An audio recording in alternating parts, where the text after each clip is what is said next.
Hey guys, I'm on the beach and I've got a little red nose.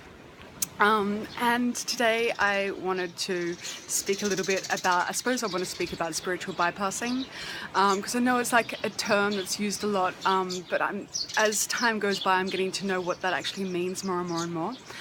And the other day, someone left a little message asking about the difference between identifying with an emotion and feeling it. And I kind of rushed in with this defense of like, if you're really feeling it, you're not identifying with it, it's important not to identify, kind of going with that kind of story. And this morning, as I was feeling a really deep emotion, I realized that I actually kind of had to identify with that for that moment. Like it's actually really important. It's so, like, from working with clients, I see that we'll do anything to distract ourselves from our deep traumatic feelings. The kind of stuff I'm talking about is like pre-verbal, deep stuff that is in us on a certain level and affects the way that we are in the world.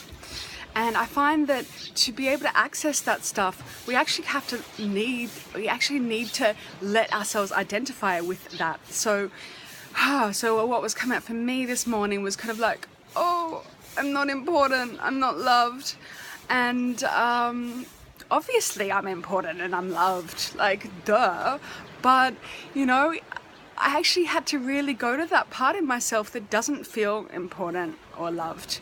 And so, one option is to be like, come in with it on the non-identification, spiritual bypassing approach and be like, that's not true, I'm an empowered woman, that's ridiculous, I am so loved, I am so important, blah blah blah, and just like cover it over.